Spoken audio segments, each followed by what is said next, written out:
جی عزیز طلباء، پہلے میں نے آپ کو بتایا ہے خاکہ برائے درخواست۔ اب اس کا دوسرا جو کام ہے ہمارا ہے وہ ہے خاکہ برائے خط۔ تو خطوط نویسی کیا ہے؟ خاکہ لکھوانے سے پہلے میں آپ کو خط کے کچھ اصول بتا دوں کہ خط ہوتا کیا ہے۔ خط لکھنا ایک فن ہے، اردو زبان سیکھنے اور سمجھنے کا بہترین ذریعہ بھی ہے، اس لیے خطوط نویسی جو ہے ہمارے نصاب کا لازمی جز ہے۔ خط لکھنے سے پہلے ضروری ہے کہ فن خطوط نویسی کے قواعد سے آگاہی حاصل ہو، تبھی تو ہم اس فن میں مہارت پیدا کر سکتے ہیں۔ میں آپ کو خط کے اصول، کچھ چیدہ اصول بتاتی ہوں۔ خط میں سب سے پہلے ہوتا ہے مقام روانگی، یعنی خط کہاں سے شروع ہو رہا ہے، کہاں سے بھجوایا جا رہا ہے۔ جس مقام سے خط بھیجا جاتا ہے، خط کے اوپر دائیں جانب اس مقام کا نام تحریر ہوتا ہے، یہ مقام ہے۔ از کمرہ امتحان ہم لکھتے ہیں پشاور سے خط بھیجا جا رہا ہے، ٹھیک ہے، از کمرہ امتحان، اس مقام کا نام تحریر کیا جاتا ہے۔ دوسری چیز ہوتی ہے تاریخ، یعنی خط کس تاریخ کو بھیجا جا رہا ہے۔ 14 ستمبر کو 2020 کو ہم بھیج رہے ہیں، ٹھیک ہے۔ تو یہ پہلا خط کا یہ حصہ یہ ہے، دوسرا یہ ہے، پہلے مقام روانگی ہے، دوسرا جو ہے تاریخ ہے۔ اس کے بعد آ جاتے ہیں القاب و آداب، پیارے ماموں جان، محترم والد صاحب، پیاری سہیلی، پیارے بھائی جان، محترم امی جان، ٹھیک ہے۔ تو یہ ہیں القاب و آداب، یعنی جس شخص کو خط بھیجا جاتا ہے اس کو ادب سے پکارنے والے الفاظ کو القاب و آداب کہتے ہیں۔ یہ ہے القاب، اور یہ ہے اسی کے ساتھ یہ دوسرا حصہ ہے آداب، یعنی القاب میں آتا ہے جس کو مخاطب کیا ہے وہ، اور دوسرے القاب و آداب کے دوسرے حصے میں آداب آ جاتے ہیں، السلام علیکم، ٹھیک ہے۔ تو القاب و آداب میں اس شخص کی، کسی بھی جس شخص کو خط لکھا جاتا ہے اس کی عمر، اس کی رتبے کا خیال رکھا جاتا ہے۔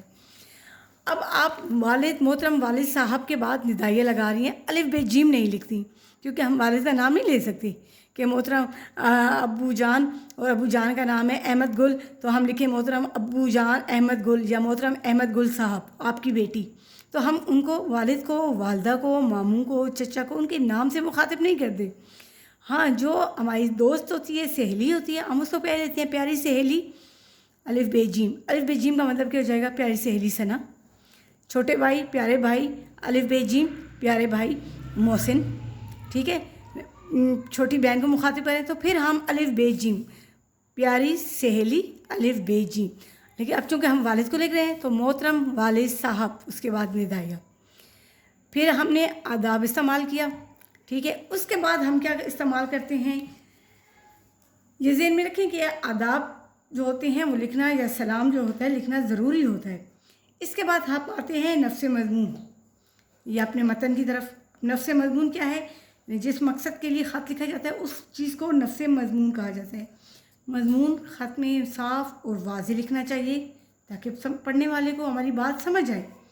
فکرے چھوٹے چھوٹے ہونے چاہیے، بہت لمبی تحریر نہیں ہونی چاہیے، یعنی چھوٹے چھوٹے فکروں میں ہم لکھیں تاکہ وہ ہمارا مدعا یا ہمارا مقصد سمجھ سکیں۔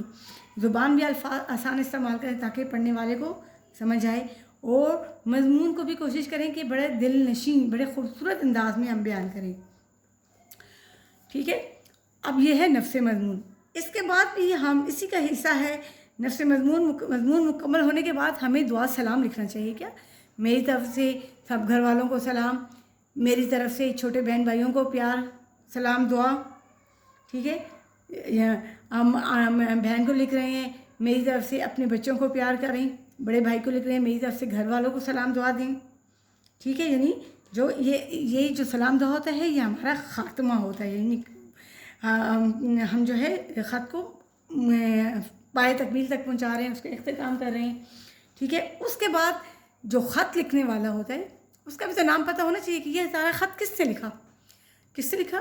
والد کو ہم لکھتے ہیں تو آپ کی دعا گو بیٹی، آپ کی مخلص بیٹی، ٹھیک ہے۔